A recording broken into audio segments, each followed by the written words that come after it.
there's only so much that I can write in a blog post or build into a recipe. And there's only so much that I can guess at what might be a question that will be asked.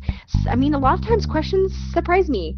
Um, a lot of this content material is super familiar to me, and so I wouldn't think to ask some of the questions. And so that live interaction gives people the chance to do that, as opposed to something like a blog post where, they leave a comment but it's less immediate. That was Rachael Hutchings, and we're talking about using Periscope to grow your audience on episode 46 of the Chopped podcast.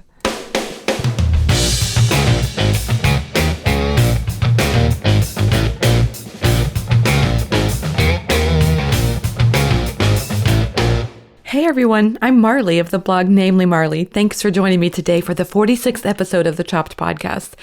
This is the podcast designed for people just like you, bloggers who love food. Each week, my goal is to share thoughts, stories, interviews, everything related to food blogging so that we can all learn together about what works with food blogging and maybe even a little bit about what doesn't. So did you all have a great start to the new year? I hope you did. And as you know, we took a little time off here at the Chopped podcast, and we got some new podcasting equipment, and I'm really excited to be using that and learning it. So bear with us as we figure out all of that. But we're really ready for season 2 of the Chopped podcast, and we're lining up some great interviews, and I'm just really excited. Can you tell?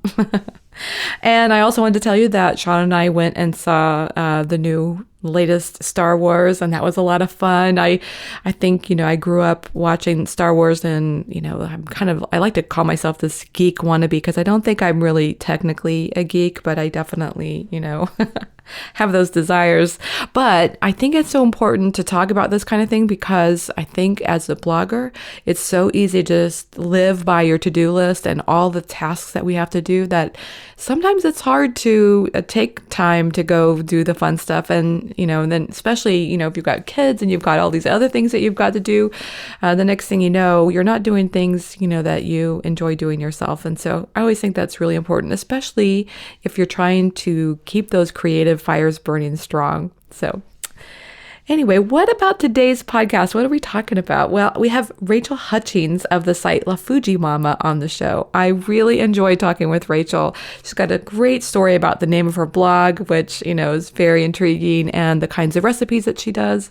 But Rachael has been really rocking Periscope lately, and I know that's a topic that I've been very interested in, and I've seen a lot of other people talking about it too, as if, kind of like, should we be there? Should we be on Periscope? Should you be on Periscope? It's a great question. And so Rachael has really, gotten out there and really, been using it, and I was really excited to talk with her so I could share with you some of the insights that she's learned and to help you make that decision on whether it's something that, a platform you want to get on.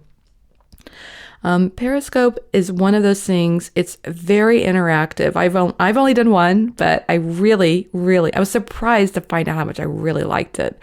And I think there's a lot to be gained from it because I think a lot of times our interaction can be one-off. It's like we put something on Instagram or we put up a blog post and maybe it takes a while, it's like a few seconds later or a little bit later that you start to get interactions from people.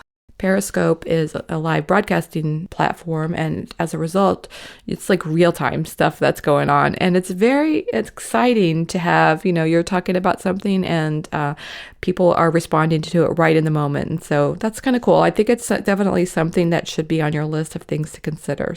So without further ado, let's get straight to that interview with Rachael. So get out your smartphones, launch your podcast app, put on those headphones, and let's talk about all things food blogging and so much more. Hey everyone, I'm happy to have Rachael Hutchings of the site La Fuji Mama on the show today. Rachael, welcome to the Chopped podcast. Hi, thanks so much for having me. Well, I'm so glad to have you on the show today, and I'm really looking forward to talking with you today about your blog and how you got that started and the name of it and all that good stuff. But I wanted to, I know we're also going to be talking about your use of Periscope, and that's really got me intrigued as well. But first, let's just take a step back and let's just talk about how you started your food blog. When I started, it wasn't a food blog. Interesting. We were living in Tokyo, Japan, and this was back in 2007. And I had just had my first baby, my little girl, who is known as Squirrel on my website. And we, from our balcony um, window, or I guess out on our balcony in our apartment, we had a view of Mount Fuji, which on a clear day was this beautiful, perfect view. So as I was trying to come up with a name for my site, I was feeling super uninspired. So I just went with some of the things that I really loved at that time, and that was Mount Fuji and being a mom, because I was a new mom. So La Fuji Mama. That's how the name was born. What about the law part? Well, at the time, I started on Blogspot, and fujimama.blogspot.com was already taken. Someone was just, Really? yeah, someone was squatting on the site, and my heart was set on Fujimama. So I thought, well, Yes. how do I change that? And I ended up adding the law because my undergraduate degree is in French, and I have lived in Paris. So that's another thing I love. So the law is the female the in French. Yes. I So recognize that. I was just trying to figure out how that tied in with Japan and with, being a mom. So I get it it's now. it's just the conglomeration of my randomness. I like it. It's very worldly. How cool is that? Yes. So then it didn't really start out as a food blog? No, so it was kind of, I guess you could say it was lifestyle. I wanted a space where I could um, kind of explore and share and write about the things that I was experiencing, Yeah. motherhood, our life in Japan, which is like my favorite place on earth. It was the second time we were living Oh, there. Um, and, just kind of have a place where I could connect with people from wherever. Um, and so it kind of evolved over our time in Japan, and I realized that I was writing more and more about food, and I joined the Daring Bakers, which meant, I was posting about our monthly challenges, and food was coming in that way, and I was writing about, the things that we loved eating, and I kind of shared a couple recipes here and there, and then we moved back to the States, and I briefly considered just abandoning my blog because I felt like the entire purpose of it was gone. And I didn't know what to write about. My source of inspiration was Japan, and that was gone. We weren't living there Mount anymore. Fuji was no longer outside your window. I know. Yeah, I miss it every day, let me tell you. I Um, bet.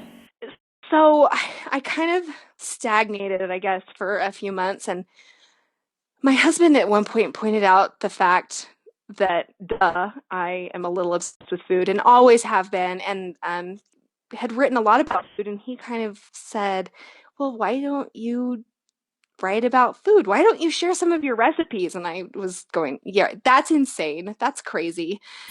No one wants my recipes. Um, but I started to miss Japan something terrible, and was feeling really homesick for some of those flavors, and they were already kind of natural for us. My oldest daughter, was her first foods were those flavors, and so I just started incorporating more of that into our life in the States, and that started showing up on the blog, and I started gaining confidence, and it slowly morphed into being food centric. I mean, it makes sense since it's the title of your blog too, that people would go there for recipes with that theme. That's kind of nice. Yeah, yeah, it works. The brand could kind of morph with me. It wasn't, didn't Yeah. confine me.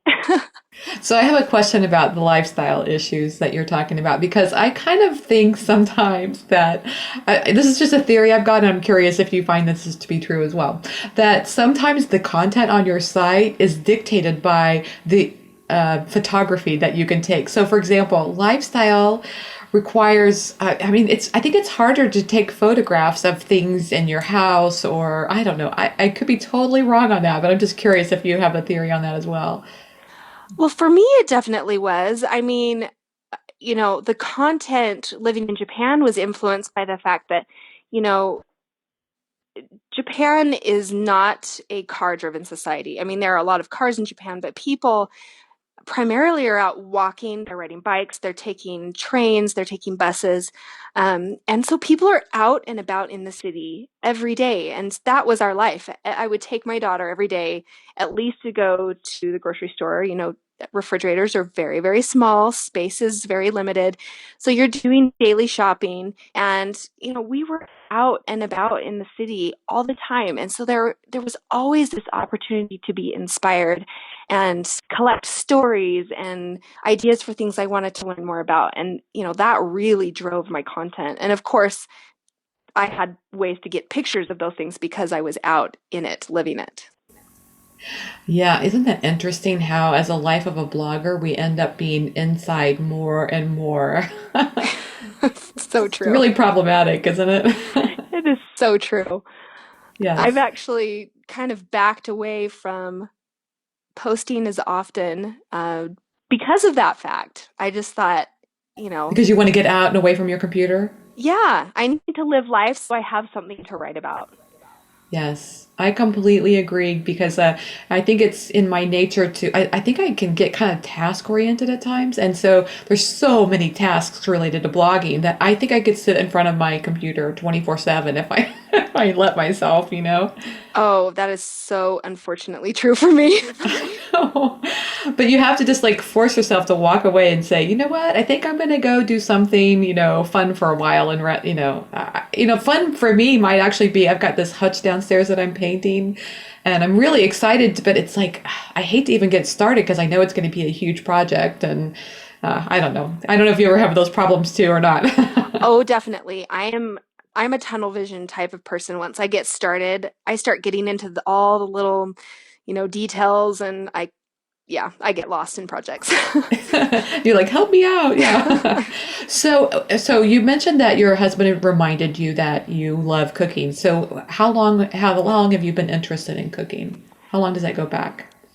Since I was a little girl, my mom is an incredible cook, and you know, always was cooking from scratch. I mean, she did use some convenience things like bagged salad mixes or that kind of thing, which was totally typical for the 80s. Mm-hmm.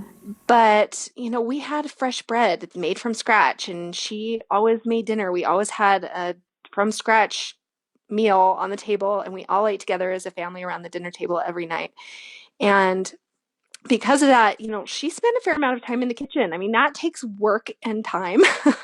Yes. So, you know, even if I wasn't actually doing the cooking, I would come home from school and, get started on homework. And inevitably, she would start cooking dinner. And that meant if I wanted to talk to her, I had to be in the kitchen with her. And that really influenced me. And I actually remember very clearly the first time I kind of had my own foray into the kitchen by myself working on something. Was it good? A good experience? It was a bit of a disaster, actually. I mean, well, in some ways, my mom was gone, so my dad was in charge, and she'd been gone to a conference. She was going to be coming home, and I wanted to surprise her, so I decided to make pedophores. So, which is quite an ambitious thing as your first solo Yes. experience. I had opened up the big, Better Homes and Gardens gingham covered cookbook, which was like the Bible at our house. Yeah. And I had gone through the baking section, and that was what I had picked. And I think the cake actually turned out really well. Um, and then I cut it into squares and I went to make the icing. And the recipe called for both confectioner's sugar and granulated sugar. And it said confectioner's sugar, and I did not know what the heck that was. If it said powdered sugar, Yes. we would have been good, but it didn't. Yes. So just use granulated sugar in place of the confectioner's sugar. And that icing was gritty Yes. and awful. And it was Pepto Bismol pink. It was terrible, but bless my mom. She ate like 3 pieces with a total Oh. smile on her face and told me how good it was. And then we talked about the difference between those sugars. I love it. That's great. And it's an experience. You've remembered it. So, sometimes those mistakes I think really end up being, I don't know, like life lessons or something that we remember for a long time. Oh, for sure. But, she was so encouraging. It gave me confidence. And then my dad is a cook too, but his style of cooking is very different. He goes into the pantry, into the refrigerator, and just starts pulling things out. He never has a recipe in mind. He just looks at what's in there and he puts together these mashups. And his specialty, he does an amazing sandwich. He does crazy good salads, and then like pots of stuff that we end up calling pottage because it's like random. It may be a soup, it may be like some sort of weird mashed potato, but it's always Yes. amazing. He has this talent for making flavors shine that I don't think you can teach. Wow, it's almost like art then, huh? It really is. So he, I think he gave me confidence to kind of play and not Yeah. be constrained to what a recipe says. No, that's I think that's like a foundational skill for a food blogger. I agree. So, talk about your food photography skills. How did you develop those? Oh, I don't know if I'd call them skills. I feel like I have so much to learn. I think we're Um, all in that boat, yeah. I started with a point and shoot, and I remember trying to take some of my first food shots, and I would look at um, at the time, one of my all-time favorite blogs was Tartlet, and I remember Yeah. just looking at her photos and trying to pick them apart and figure out how she did it. And then I go back and try and put some of those into play. And it's really just been painstaking practice and tweaking. And, I've had some workshops here and there that I've taken and watched YouTube videos. And I don't know, it's slow. I think I'm slowly getting better. Someday it'll look even better, hopefully. Yeah. I actually got the pleasure of meeting Helene because she came to Kansas City and did a photography workshop here. So, it's pretty Actually, cool. we brought her out when I lived in California. A Yeah? friend of mine, um, Jenny, she wrote, I don't know if she's still writing it, but she's on social media, Jen K. But Yeah? she wrote Devour the World. She and I, and then we ended up bringing on Gabi from What's Gabi Cooking. The three of Oh, us yes. Uh-huh.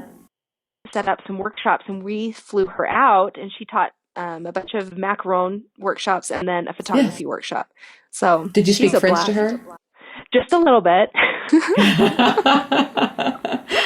That's so cool. She's got a great accent. Oh, it's so pretty. Yes, and a great heart too. I mean, her passion for giving instruction to people on photography was is so wonderful. Like for example, she was one of the first people I heard that said, "Don't feel bad about putting your camera on aperture exposure." Um, Yes. that really helped me a lot because I felt so forced to use manual, and then hearing that just helped me a lot. I don't know. I had a moment with her where she had given us some instruction, then she sent us all kind of off to our little corners to set something up and try to start taking a picture. And she came over and was looking, what I was doing and suggested some setting changes. And then we took a picture and she said, she kind of clapped her hands and threw them up in the air and said, "Oh, you found your light." And it was Aww. just one of those sweet moments, it's like, "Oh, I did, look, I found my light." So I was That super is encouraged. really great. That is so cool. Those kinds of points of encouragement, I think, are just so important because, especially when you're learning something new, your mom when you were little and Helene when you were learning photography. I mean, those kinds of encouragements can make such a big difference. I so agree. I mean, I don't know if you're like me, but sometimes like the slightest bit of negativity, and I would be ready to ditch the whole thing, you know? Well, and that's tough, especially I feel like the blogging world can be extremely negative. And so having those moments of pure positivity are so important because sometimes during the negative, you need to be able to draw on those and say, "No, I I am good enough to be doing this and I'm going to ignore that negativity." Why do you think that the blogging world can be kind of negative? I think it gets a little competitive. I mean, I think there can be a tendency for people to look around and see what someone else is doing and say, why am I not getting those opportunities? Or, to compare ourselves. Um, or, I think there's also a tendency for people to feel like these are the rules, this is how it's supposed to be done. And they get critical when someone doesn't do it the same way. And Yeah. that's unfortunate. And then there are trolls who just make awful, horrible, mean comments. And That's no fun Yes. either. I know that's true. And so those all combined, I can see, if you're a food blogger sitting in a room by yourself, it's easy to want to quit because it starts to feel so negative. Yeah, I mean, I've definitely had my moments where I've thought, I this is ridiculous. I'm not doing this anymore. Yes, me too. I've had a few of those. But, and going to a conference, I think, is a great opportunity to meet people. Sometimes that can make that feeling worse. And sometimes, I think if you go to the right conferences, like smaller workshops like you're talking about, or smaller conferences, I really think it makes a big difference. Absolutely. And I think attitude makes a difference too. You kind of have to go in with a mindset of, I am going to meet people. I'm going to talk to, make a goal of talking to however many people every day, or I don't know, but really kind of stepping out of your shell makes a huge difference. Oh, I love that. Okay, so one of the main reasons I asked you to join me today is because I've heard about you on Periscope, and a couple of people have talked with me about the things that you're doing on Periscope, mostly around making bento boxes and just some fun things that you're doing. And I thought, I know there are a lot of people who are really curious about Periscope and they want to learn more. And so I thought we could talk about that if you don't mind. That sounds great. Excellent. So, what made you first decide you wanted to try something on Periscope? I think I'm trying to remember. I think it was maybe in August, and I had read something about it, and I thought that sounds really interesting. I'm really curious about that. So I downloaded the app and kind of started passively exploring it. And then I came across another article and I thought, you know what? I want to try this. So I spent about 24 hours binge watching channels. Um, there are some big scopers on Periscope that kind of their whole point of their channel is to teach other people best practices, how to do things, um, techniques, that sort of thing. And luckily, I found one of them, and one led me to another, and I just sat there soaking it in, trying to learn everything I could. And after 24 hours of that, I hit the broadcast button. So, um, the hardest part for me was kind of figuring out what I wanted to do. Like, how was I going to use this channel? And So let's take a step back and can you tell the name of the scoper that you found was really helpful? I believe the first one I found was Alex Pettit. He's a young, I think early 20s guy based in London, and he's really engaging, and his whole point is to teach you how to use Periscope. Excellent. I'll leave the link on the show notes page in case other people want to check him out. I also like the lingo that you're using. So people who use Periscope are called scopers. That's the Yes. lingo. Okay. I want everybody to make sure they feel really cool when they say that. So, is there any other lingo about Periscope that we need to know? Yeah, each broadcast is a scope. Okay. Scope and scopers. I've got that. That's good. Okay, so you were saying that one of the things that was really challenging was, and I totally get this because I feel this way too when I'm trying something new. It's like you kind of want it to fit in a theme. So talk about that, how that worked for you. Well, in late spring, I started working on an ebook. I have been sharing bentos on Instagram now for a few years, and um, just as a way to kind of keep myself honest, I have a friend, my best friend in Japan. She had emailed me at one point and said, "Hey, what if we start texting each other pictures of our bentos every day, like just to help keep each other on track, maybe get some ideas, because it gets tiring to pack lunches every day for our kids, and for ourselves. So we started that way, and then I said, well, why don't we take this to Instagram and have hashtags so that if someone else wants to participate, they totally can, and then we'll have way more inspiration. So we did that, and I've been doing that. I don't know. I guess maybe it's been 3 or 4 years, and about a year ago, someone said, I want you to write an ebook about this. And I thought, really? Like, I'm no expert on bento making. What do I have to add to the conversation? And I just kind of sat on it for a few months. And then late spring, I'd had enough questions at that point from people, just asking how I did things and whatnot, that I thought, okay, maybe I'll write this ebook. So I started working on it, and I've been working on it on and off since. And That's cool. What's when your hashtag? it's Bento Buddy. Bento buddy. I love that. And could you explain for everybody, just in case they don't know what a bento box is? Sure. A bento box is a Japanese style pack meal. Often it's a lunch, but it can be anything. And there are different styles. There are styles that are more formal, um, and then kind of like what you'd actually pack up and take with you to go somewhere, whether it be school, a work, picnic, whatever. And that's kind of the style that I do. And within that, there are categories. There are character bentos, which, are bentos that are made to like have scenes or characters Look in like a them. panda bear or something. Yeah, I've Yes, seen those. yes. Yeah. I don't do them. I do more of the straightforward, something that's visually appealing, um, but not crazy stylized. Yes. Okay, good. Good. And so then you started that 3 or 4 years ago, and you think that helped grow your Instagram account?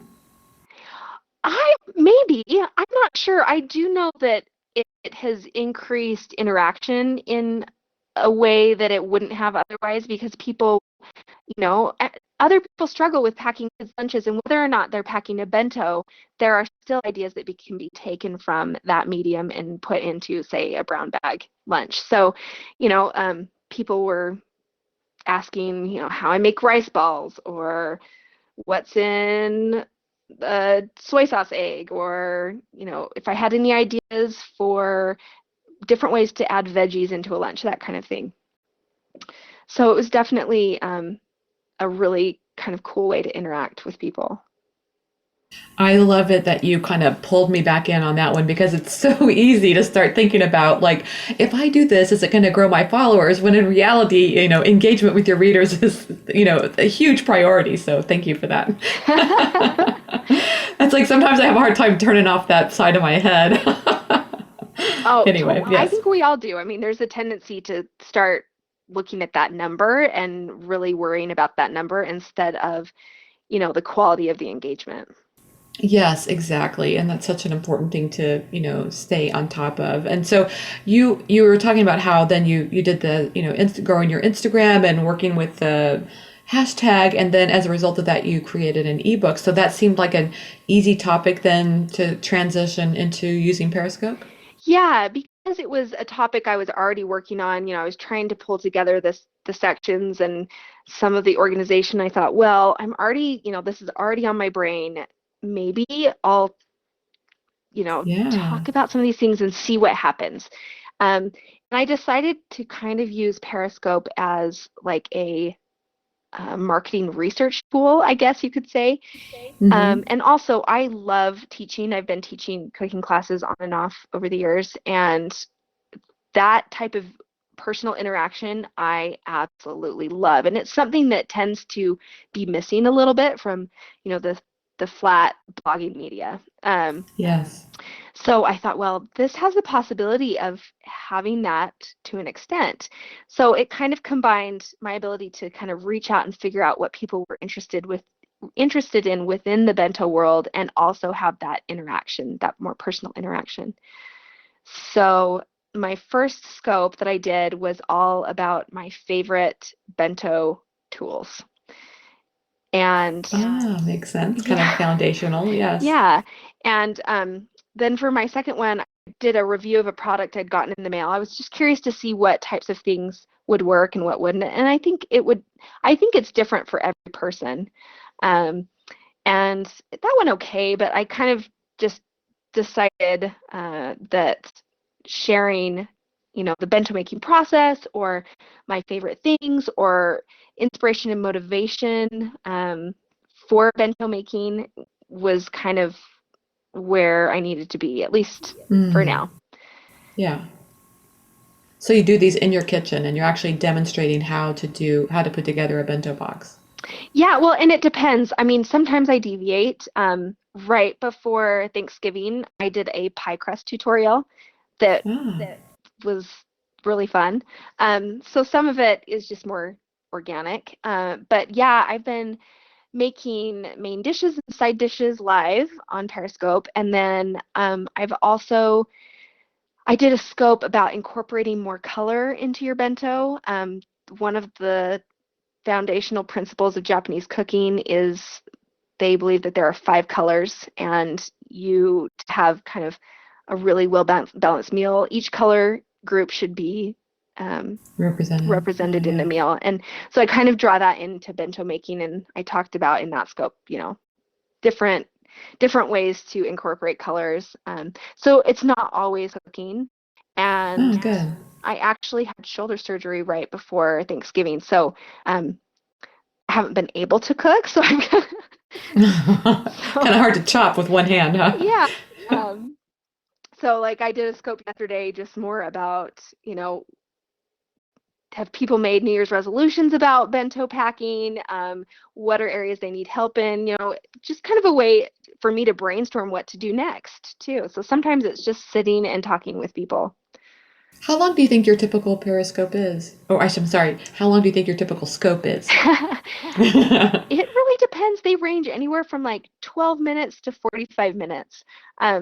I always think, well, not always, but I often think they're going to be shorter than they are. But it's amazing how many times, depending on what you're doing, how many times you get interrupted by comments, and you have to kind of pause and address those comments and then go back to what it was you were doing. So they can end up, you know, extending in length depending on the questions that are being asked.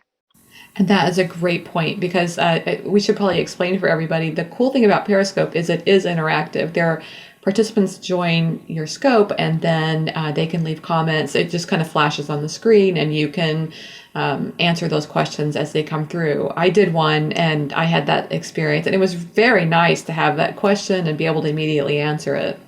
Yes, and that's totally what I love about teaching cooking classes is that ability for the person who's wanting to learn to be able to ask those questions and for me to be able to respond. Right. There's only so much that I can write in a blog post or build into a recipe, and there's only so much that I can guess at what might be a question that will be asked. Yeah. I mean, a lot of times questions surprise me. Um, a lot of this content material is super familiar to me, and so I wouldn't think to ask some of the questions. And so that live interaction gives people the chance to do that, as opposed to something like a blog post where, they leave a Yeah. comment but it's less immediate. And I think that's one thing I kind of liked about doing the scope is that I've only done one. I intend to do more, but I've done one so far. And what I loved is that a lot of times when when we're writing our posts, or even when I'm doing this podcast, I'm interacting with you, but I don't really have as much interaction with the audience. And so that was very cool. It felt like, like you say, there's somebody right there on the other side of the screen, and they're talking to there's a conversation going on, and that's really nice. Yeah, and that's one thing I love. We talked about you know, the tendency to start paying attention to numbers. And the thing that I love about Periscope is that the number really doesn't matter. If you can get one person in on that scope, that is one person that you're interacting with, and it's kind of like a ripple in a pond. If they Right. like you, they're going to come back, and you're going to continue to have that interaction. It can be really quality interaction, and I have been amazed at how supportive the Periscope community is, and I have seen immediate results of those scopes in other channels, which is really rewarding. What do you mean by that in other channels? Oh, in other channels of your blog. Is that what you're Yeah, saying? other social media channels. I see. So kind of like if you looked at your all the platforms that you're on is kind of like your network, then a ripple effect here has an impact on the other networks Yeah. or other channels in your blog. Okay, cool. I get that. That's nice. So, for example, I've done a couple scopes on making onigiri, which are Japanese rice balls, and it's my kids' favorite food, so I'm always making them. And within 24 hours, I don't remember how many people had posted pictures of their first tries at making onigiri. They'd posted them on Instagram and tagged me, Wow. and I knew it was from Periscope because I recognized the handles. It was people I hadn't previously interacted with. Oh, So that's so cool. that is really fun. It's Yes.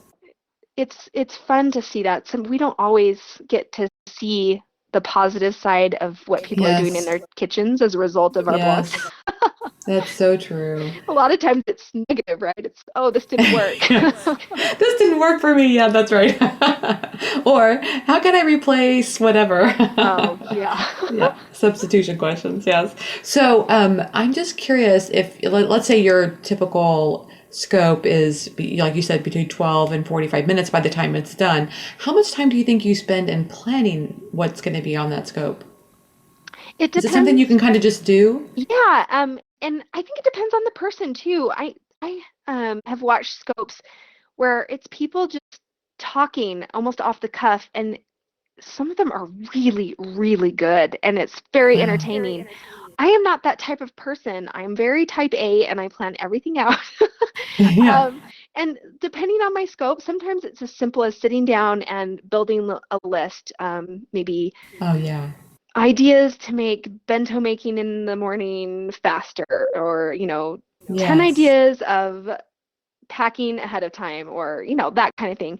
And that can be relatively easy. If I'm doing, if I'm making something live, usually that means doing my mise en place, getting everything ready, kind of Yeah. thinking through how I'm going to do it on camera, what I want to chop ahead of time, because people don't love sitting there watching you chop three onions. Yes. Yeah. I don't, maybe they do. I don't know. My guess Right. is no. So, at least with me. Um, so sometimes the prep can take a while. Uh, Yeah. but sometimes too, it ends up killing two birds with one stone, because I might think, oh, I have this recipe. This is what I did a couple months ago. I have this recipe for miso marinated chicken that I have never shared on my blog, and someone asked for a chicken recipe on Periscope. Well, I can do this live on Periscope, and then when it's done, I can take pictures of it, and there's my blog post. Ah, how cool is that? That's a great idea.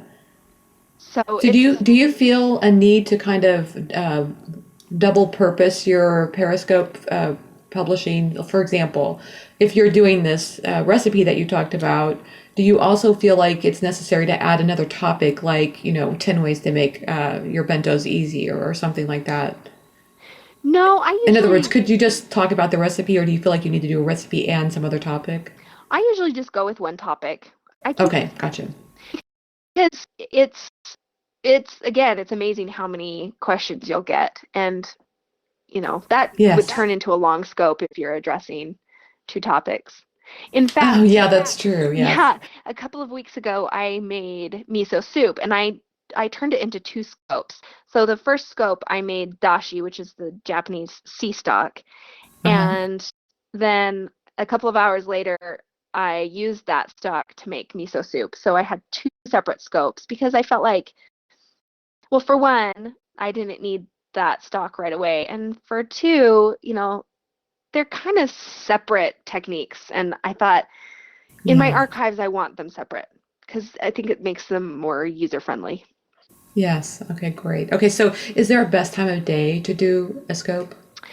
Um, the last time I had checked up on that, they were saying kind of 8 a.m. Pacific time, or even earlier, depending on if you wanted to hit the East Coast or the West Coast, and then like 6 or 7 in the evening, like West Coast. I never follow those rules, ever. Okay. You just do it when you're ready? Yeah, I figure my interaction is going to be of better quality. I'm going to be better prepared. Um, I'm going to have better light where I am, especially this time of year, if I post when it's convenient, which is oftentimes 1 o'clock in the afternoon, and I'm mountain time. And I figure I'm just going to be who I am, and that's going to end up being better in the long run than forcing myself into a time period that's going to draw more traffic Well, now see, immediately. Rachel, I think that's great advice just right there because I actually have had several that I've thought about doing, but I keep thinking, oh, I gotta wait till the evening because it's probably better to do them in the evening. And then I end up not doing them Yeah, because if something happens, I can't make it work in the evening. I say pull the trigger when it's convenient for you. And ultimately, Okay. that's going to be better than not doing it at all. Yes, you're right. Now that's my next question then is what do you do with the broadcast when it's over? Because I heard you talk about your archives.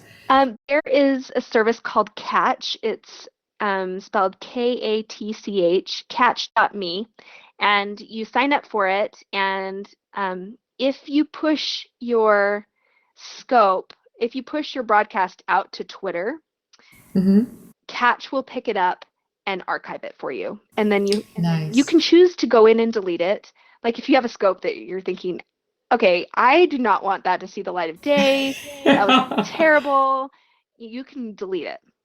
Yeah. So you have that control. But it's also, a way to hold on to them. Another way, and to have it accessible for viewers who can't watch a scope within 24 hours because, they're only live on Periscope for 24 hours. Yeah. I also you can save your broadcast to your phone. The problem with Right. that is that it only shows the video of yourself. None of the comments or the hearts show up.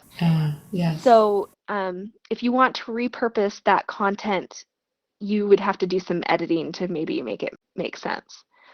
So that leads me to two questions, and let's start with the hearts because for people who haven't used Periscope yet, let's talk about hearts. Okay, Because I so have to admit, the first time I saw a Periscope and I saw the hearts, I thought it was a little cultish looking. But now I've kind of gotten used to it, and I think, especially from the other end, when I was talking and people were, what happens is people can tap the screen, and that causes a heart to go up. It's actually really affirming as a speaker. it totally is. And it also lets Periscope is not even a year old yet. It'll turn a year in March. But, Wow. so they're still working out some kinks, but they're really good at doing that. But, Yeah. sometimes it will freeze up and you're thinking, is this working? Am I truly just talking to myself right now? And Yes. if you see Yeah. hearts going, even if no one's commenting, that they are there and it's They're working. paying attention. Yeah.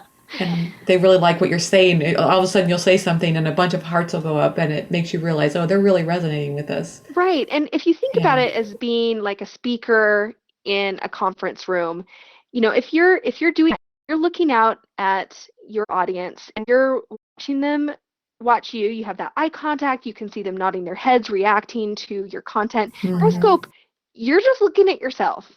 Um, Yes. and I kind of thought of those parts as that eye contact, that head nodding, that Yeah. audience feedback. They're not always going to have something to say, but it doesn't mean that they're not present. And those hearts are a way of them telling you, yes, I'm here. This is awesome. I'm nodding my head. Yes, exactly. Yeah. Okay. So that explains the hearts. What was the other thing I was going to ask you? I can't remember now at this time, but there was something else that you had said that I thought would be a good point to come back to. But anyway, so we were talking about archiving and the things that you can do with the content afterwards. Do you do anything else? For example, I think you talked about one where you turned it into a blog post. Is that kind of a typical thing you might consider doing? Yeah. I've been using it to work on content for ebooks, blog Oh, posts. Um, I've used video from scopes to splice into video for Instagram videos. I mean, there are different ways to use it. You can also um, take that video, whether it be from Catch or, if I use, what's it called? Camtasia. It's a video editing software, and they have a screen capture where you could play your video on your screen, especially if it's within the first 24 hours. You can play it directly from Periscope on your computer and do a screen capture that will capture all those comments, all those hearts, and you can then turn that into a YouTube video if you wanted. that's Which great. I plan on doing that with some of my stuff. I just haven't had the time to kind of sit down and figure out my format for it. I think that was the other point I was going to make, and that is basically what you said is if you use the catch.me, it will actually, the recording that you get as a result of that will include any comments that people make and the hearts. Whereas Yes. if you record it on your phone, that's great and it works, but you won't have that interaction. And maybe you prefer that. So it's just however you prefer it. You just have to know the difference. Yeah, and I think it depends on how you want to use it. So, Yeah. if you're using it purely to edit down into an instructional video where you don't need that interaction, then using it from your phone is great. Yeah. One really good example of someone who's doing that, or who's repurposing their video, Uh-huh. is Michelle from Nom Nom Paleo. She does these great scopes sometimes of her just cooking dinner, and or she'll explain something like making bone broth in the pressure cooker. And I've seen her editing those and putting them on her YouTube channel, and she kind of she makes a note, I think maybe in the title, I can't remember, informing people this is from Periscope, so don't expect, it's not going to be the same as something off of a DSLR or something.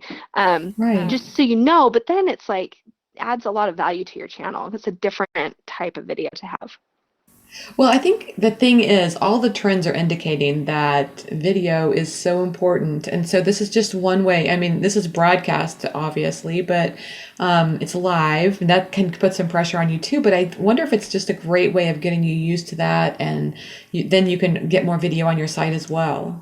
For sure. And there's a great scoper, Shalene Johnson. She's Yeah. famous. She made her money in fitness industry, but she's got a great scope that is mostly about business Yeah. and motivating people to be their best selves. And the way she talks about Periscope, especially now with the new Apple TV, where you have the apps, and Periscope is one of the apps, she says, having Periscope is having your own TV show.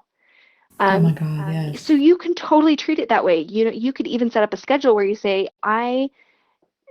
my live cooking show is on these days at these times, and you could totally use it Yeah. that way too. So it's a pretty I think powerful she medium. said, I think she said that she scopes for an hour a day. She does. They're Oh my epically long, gosh. but Yes. but the problem is they're really good too. I have to almost stay away from her channel because if I start watching, then I'm there for an hour because I'm going to watch the whole thing. Yeah. Yeah, and I'm always leaving them thinking, oh, I've got to do these 10 things. So I can't keep up with all of that. You have to kind of pick one thing to work on, make a journal and pick one thing at a time. Yes. So do you publish on a regular schedule? I was, and then the whole shoulder thing has kind of thrown me Yes. off. So hopefully within the next couple of weeks, I'll kind of get back into my groove and figure out what I'm doing. Did you feel like when you were publishing on a regular basis that you kind of got some momentum growing as a result of that? Oh, for sure. I was pretty much posting around 1 or 1:30 in the afternoon, Monday through Thursday, sometimes Friday, and the same people were showing up regularly, um, and that is really fun. Your Wow, so you were regulars. posting almost every day for a while. Yeah, Wow. and that was fun. That's not always doable, especially depending on Right. what content you're doing. Yes. But Okay, great. but it's definitely helpful, especially if you have a time when people kind of expect you to be done. I mean, that's ideal. But again, if you can't do that, just still hit broadcast because again, not doing it isn't very good. Yes. Excellent. I think there's been a lot of good tips here about using Periscope. Do you have any other tips that you would throw in on this topic? Yeah, be yourself. I mean, Yeah. you are going to be it's going to be very apparent if you're not being genuine, I think. Yeah. Um, it's a medium where you can't copy what someone else is doing. I mean, you can get ideas, but you are the only you, and you need to be that person on camera. And um, also make sure you're engaging. Keep track of those comments and take the time to acknowledge them or say, I'm save your questions for the end if you're afraid about getting off track. Also, maybe make yourself an outline of what you want to talk about so that if you do take the time in the middle of your content to answer a question, if you need to, you can kind of look down at your checklist and say, okay, that's where I'm at. Because Yeah. it can be easy to be sidetracked. But, be yourself. I love that because the thing is, it takes a lot of work to be somebody else. And if the more you can be yourself, even if it means like, I've told to other people this, that I used to stutter as a kid, and every now and then that stutter comes back, and it's really tempting for me to want to not have that because I hated Yeah. it. But, it's just part of who I am. And the more I resist it, that seems like the worse it gets. So if it helps you relax, I think, when you're just be yourself. For sure. And I think so often, again, we compare ourselves to others and we're Yeah. so critical of ourselves and we think, Uh-huh. I'm not good enough. But the thing is, that person that you are and nobody else is, you own Right. that. That's the one thing Right. you own. So put it out there. Exactly. And the thing is too, like sometimes you might think you don't have the right voice for it or whatever. I actually think that it's a little bit more endearing to people. Like, I've got a little bit of a lisp and sometimes it drives me crazy too. But, anything that you've got that I think makes you more unique is probably good, and not, in other words, embrace it rather than trying to feel embarrassed about it. Yeah, exactly. If you see something as a weakness, own it and it may become your strength. Yeah, exactly. I love that. Okay, great. Okay, so I just want to ask you a couple of questions about your blog in general. So let's talk a little bit about, when you first started working on your blog. What was the point? How long did it take you till you reached the point that I'm going to do this as a career? It was kind of a slow transition. I When I started it, I was working part-time because I had a baby at home. Um, and when we moved back to the States, I was pregnant with our second daughter and I got put on bed rest. So I wasn't working. And I had been starting to do a little bit of freelance on the side, which was so fun, and that opportunity came through my blog. And when I was put on bed rest, those opportunities started to pick up. And by the time it was time for me to think about possibly going back to work, I thought, this is picking up. I think it'll continue growing, but I don't know. And I talked to my husband and, what should I do? And he basically said, well, I don't care. You don't have to work. Um, we had enough on our plates with, these Yeah, two yeah. kids. And so I said, okay, fine. Then I'm just going to jump and, close my eyes and hope for the best. And it has grown steadily since then. So I think it just became, in a way, I jumped in with both feet at that point, even though, it was more like an internship because I was making nothing. Um, Yeah, and it's just grown from there. And then I've been a full-time mom besides that. So I've been busy that's either nice. way. And you feel like blogging kind of gives you the flexibility to be mom and also feel like you're building a career as well. Exactly. That's nice.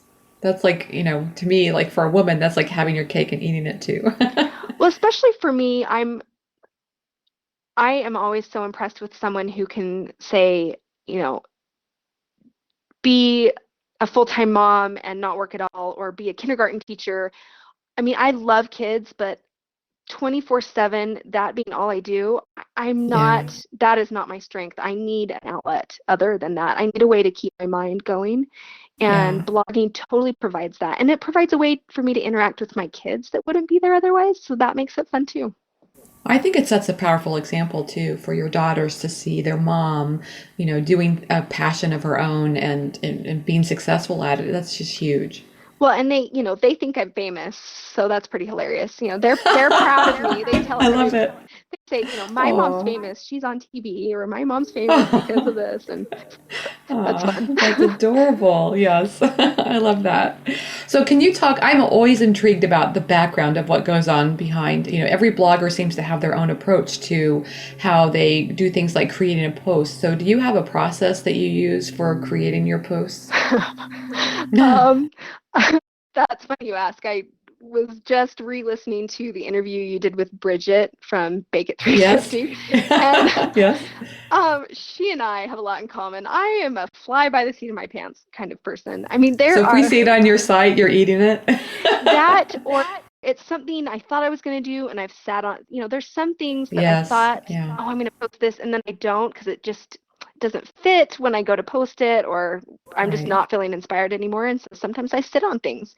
Or occasionally I do plan out, way in advance. I've done theme weeks, like a pie week, and that takes more Yeah. planning. And I don't know, Yeah. it's a mixed bag. But still, I bet I did a pie week back in November and it seemed like, I was nothing but pies that whole week. Yeah, that's time consuming. Yes. I mean, it was fun and I loved it. I want to do it again. But yes, it's like pie, pie, pie, pie. Everywhere's pie. But oh well. Totally. So I feel like I'm the same as you because I really really love the idea of working out into the future. I'm slightly jealous of the people who seem to have that figured out, but at the same time I continue to find myself in this situation of like, well, okay, what's going on the site this week? Well, for me, I have just kind of come to accept the fact that life is messy and Yeah, life is unpredictable, and we all have different things that impact the way we're able to work. And in my case, it means that sometimes all the best planning in the world gets derailed, and you yeah. just have to kind of learn to go with the flow.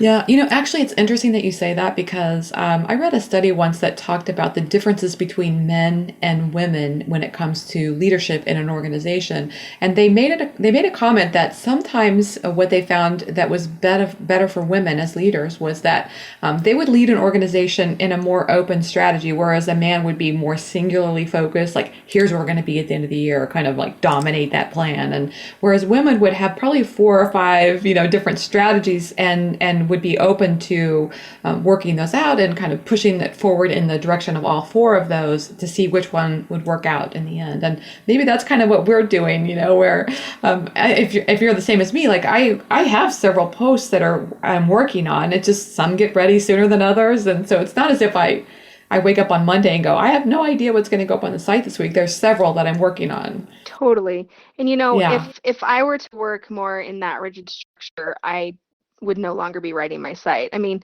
life throws yeah, curveballs, and I've had some right. big ones over the past few years. And Yeah. if I had had that mindset, this is the way it has to go, there's no way. Yeah, I love it. That's great. Okay, so do you have a current social media platform that's just, doing it for you? I'm If you had asked me a couple months ago, I maybe would have said Instagram.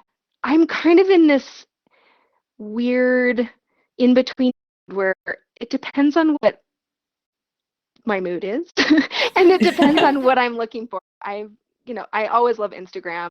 I'm very visual.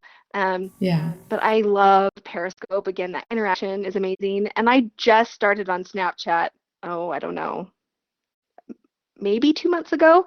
And I just in the past couple of weeks have felt like I finally know what the heck what the heck it's about. So I've been loving that too. So What's I your don't handle know. on Snapchat? It's La Fujimama. Okay, cool. I'll have to check you out there. I am very spotty on Snapchat. I mean, talk about no interaction. That one to me is really hard. It's like you put something out there. I guess you just have to get used to that. Just put it out there. I mean, I like it, but I would like to use it more regularly. Yeah, and people, when I was trying to, a few months ago, I was trying to explain Periscope to someone and I was talking about, they're like, oh, so it's like Snapchat, but I'm like, no, it's not like Snapchat. It's not like Snapchat at all. There's It's live way more. broadcasting. Yeah. Yeah, it's live broadcasting. And even though, it's like Snapchat in that things are live for 24 hours, it's it's very different. I mean, if you're not a big Snapchat fan, still try Periscope because the interaction is completely different. But that's an interesting point. I hadn't really thought of Periscope as like a social media platform, and that's a great. I never, I didn't think about it that way. It's really connected with Twitter, isn't it? Yeah, Twitter bought them out, so they're connected. So you can link your two accounts, and then when you go live on Periscope, you can push that scope out. It can push out a notification on Twitter to all of your followers saying, "Hey, I'm live on Periscope." So which that interface makes it really nice, very user friendly. That is very nice. Do you feel like, as a result of using Periscope more, that your Twitter account has grown? Maybe a little bit. Okay.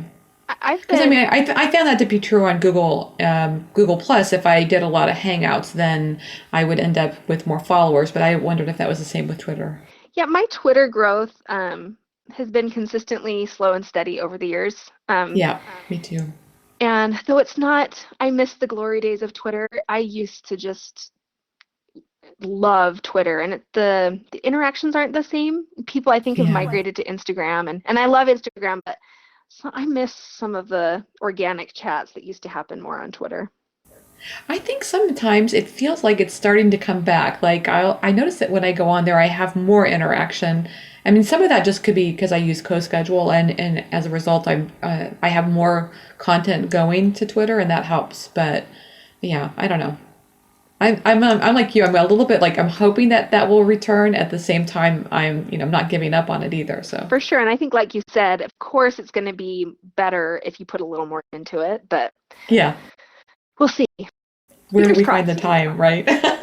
Yeah. Oh, seriously. So, what's your number one tip for helping other food bloggers who maybe, they're new at this journey and they're trying to grow their audience? It kind of is the same advice for Periscope. I think it is so important to be yourself. Mm, I mean, learn from others, find things you like, but find a way to bring your own voice onto the page. Um, right. and what makes you you? I mean, we all have unique things that are different from someone else and things that we're passionate about. And if we can bring that to the page, that is going to be appealing because passion always communicates better than, forcing what we think we're supposed to be writing about. Yeah, and the confidence of just being yourself and being okay with that is really cool too. Yeah. I think that attracts people to you. That's a good point. Okay, so what's coming up next for you? Anything you can share? I am trying to finally finish my bento ebook. I feel like every time I think Yay. I'm going to finish it, like something happens, like shoulder surgery. Um, Yes, exactly. kind of been ruling my life. So I've got Uh, that. I've got several other ebooks in the works, and Great. I think I have some projects I can't talk about yet that I'm really Oh, excited about. we'll have to stay tuned. I love intrigue. This is so nice. So we'll have to keep coming back to your site and finding out what your new announcements are. Yes, stay tuned. Stay tuned, right? I love it. So here we are at the end of the interview, and I have just a few fun, quick questions for you. So, what's one food item you can't live without? Oh, I was afraid you were going to ask me this one. I've been thinking about it. I I have like four. Oh, four. I'm so Okay, indecisive, Marley. It's bad. that's okay. You can. We'll stretch the boundaries for you. What are your four favorite foods then? Okay, chocolate, rice, cashews, and ginger. All at the same time? No. No. And maybe avocados. I love them all. I love ginger. It's like a new. I hated it the first time I tried it, and now I just love it. Oh, living in Japan, totally. Yeah, I Yes. could not handle ginger before that, and now I'm addicted. It is one of those things that once it takes over your taste buds, it is just like, I don't know. It's crazy, but I Well, love it. It's really let good stuff. let me give you a little tip. This is my Okay. favorite trick. When a Okay. recipe calls for garlic, I Yeah. always add ginger too. There is some, Anytime you have garlic, you add ginger. yes, there is something magical about those two things together. They are greater than the sum of their parts. They do things Great. for each other that are, oh, the best. I love it. I love it. And I actually am gonna do that. Yeah, so we have ginger downstairs and I add it to a lot of my, Asian themed recipes, but even with any recipe. Yes. So even if Oh, I'm making, my husband's family recipe for chicken soup, I now add ginger. And fresh ginger, not the yeah. dried ground ginger. And what do you think? There's something about the one that brings out the flavor. It's almost like, adding salt to a cookie recipe. It brings out the sweetness. Exactly. Yeah, they Ah, just they do magical things for each other. They just boost flavors and the flavors around them. They just really work beautifully. Like Italian food, they do amazing things with celery and carrots, and yeah. French food, it does amazing things with those flavors. Yeah. I love this because here we are talking food blogging tips, and now we've gone into actually food tips. It's perfect. Okay, what's the favorite app on your phone? Oh, Periscope.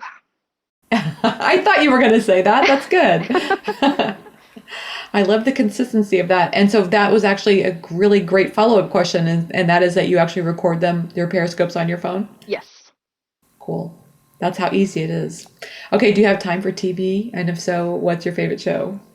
Yes and no. I probably should make less time for TV. But Yeah. I do, that's what I do usually when I'm like folding laundry. Yeah. Um, Look at you. oh, You're having to like make an excuse for why you're watching TV. I'm like trying to justify it. Well, Yeah. one of my favorite shows is MasterChef Junior because I watch it with my girls, Oh, that would and be fun. Yeah. it makes it so fun. And I love how they get so into it. Like they get their favorite people and they'll cry when they're eliminated, and it's so Oh. cute. So I love that. And I just finished watching Longmire. Have you heard of Longmire? No, I don't know It's, that one. oh my goodness. There are, I think, 4 seasons now. It used to be, I forget which channel it used to be on, and then Netflix picked it up and is finishing it.